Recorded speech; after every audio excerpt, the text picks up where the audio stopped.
Hello అండి, అందరూ ఎలా ఉన్నారు? Welcome back to my channel మా చిన్ని కథలు. సో ఈరోజు మీతో నా మార్నింగ్ పూజా వ్లాగ్ షేర్ చేస్తున్నానండి. ఈరోజు స్పెషల్ ఏంటంటే అక్షయ తృతీయ అండ్ మనకి సింహాచలంలో కూడా చందనోత్సవం చేస్తున్నారు కదా. సో అలా కొంచెం ఇంట్లో పూజ చేసుకుంటున్నాను. కొంచెం స్పెషల్గా అంటే ఏం లేదు, డైలీ పూజ, కానీ కొంచెం ఇవాళ ప్రసాదాలు లక్ష్మీదేవి పూజ చేస్తున్నాను, అది మీతో షేర్ చేస్తాను.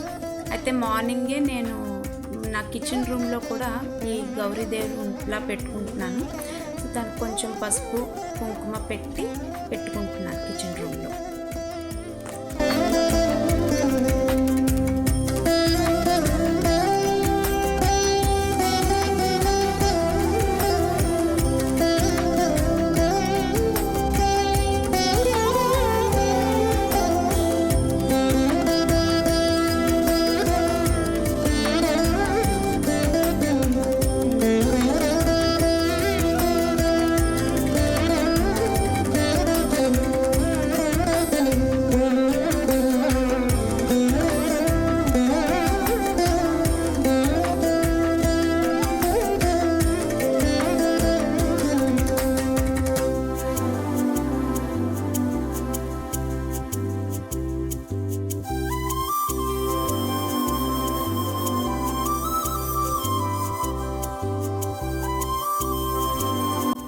ఈరోజు ప్రసాదాలు అయితే కొంచెం పెసరపప్పు, బియ్యం, పరమాన్నం, ఇంకా పులిహోర దద్దోజనం చేస్తున్నానండి.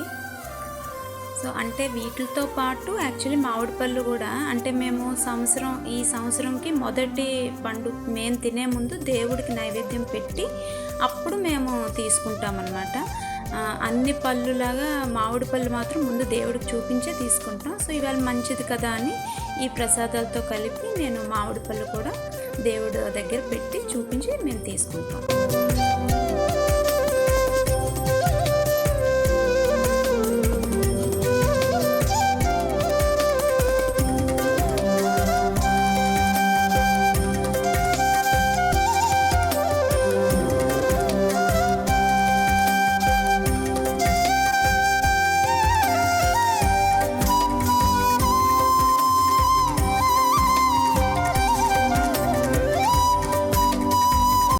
అక్షయ తృతీయ అంటే ఈ రోజుకి ఎందుకు అంత విశిష్టత అంటే, మనకి పురాణాల ప్రకారం అక్షయ పాత్ర అంటే ఎంత తీసుకున్నా కూడా మన ఆ పాత్రలోని ఫుడ్ అంటే భోజనం ఎప్పటికీ తరగదు అని, ఎంతమందికి మనం మన చేత్తో ఆ పాత్ర నుంచి ఫుడ్ పెట్టగలం. సో అందుకని ఈ అక్షయ పేరుతో ఉన్న తృతీయ, ఈరోజు తదియ తిథి ప్రకారం సో అక్షయ తృతీయ అంటారు. సో పురాణాల్లో అయితే మనకి సూర్య భగవానుడు యుధిష్ఠిరుడికి ఇచ్చాడు, పాండవుల పెద్దవాడని యుధిష్ఠిరుడికి ఈ పాత్ర ఇచ్చారంట. ఎందుకంటే వాళ్ళు అరణ్యవాసం చేశారు కదా, అప్పుడు వాళ్ళకి లైక్ భోజనం కొరత ఉండకూడదని మనకి సూర్య భగవానుడు ఈ యుధిష్ఠిరుడికి ఇచ్చారంట. సో అలా అక్షయ పాత్ర, అక్షయ తృతీయ అనేది ఈరోజు ఎవరికి ఏదైనా పెట్టినా కూడా మనకు అది 10 వెనక్కి తిరిగి వస్తుంది. అంటే లైక్ భోజనం పెట్టండి, లేకపోతే బట్టలు ఇవ్వండి, ఇలా మనం ఏదైనా వాళ్ళకి ఇస్తే మనకి 10 మనకి వస్తుంది. మనకి ఎప్పుడూ కూడా అది కొరత ఉండదు అని అర్థం. అంటే బంగారం కొనుక్కోవాలి, ఇది కొనుక్కోవాలి, ఏదో కొనుక్కోవాలి అలా అని కాదు. పురాణాల ప్రకారం అక్షయ అనే పదానికి అర్థం ఏంటంటే, మనకి ఏదైనా తరగకుండా ఉండాలి అంటే నలుగురికి దానం చేస్తే మనకు అది తిరిగి 10 వస్తుంది అది. సో హ్యాపీగా మార్నింగే పూజ చేసుకున్నాను. కొంచెం ప్రసాదాలు కొంచెం ఎక్కువే చేసి ఒక నలుగురికి పంచుకున్నాను. అది నా పూజా వ్లాగ్ అనమాట. సో రెసిపీస్ చూడండి, ఒకసారి ఫాలో అవుతూ ఉండండి.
అష్టోత్తరం చేసుకొని ఇంకా ఆవు పిడక ఆవు నెయ్యితో ధూపం చూపించానండి అమ్మవారికి.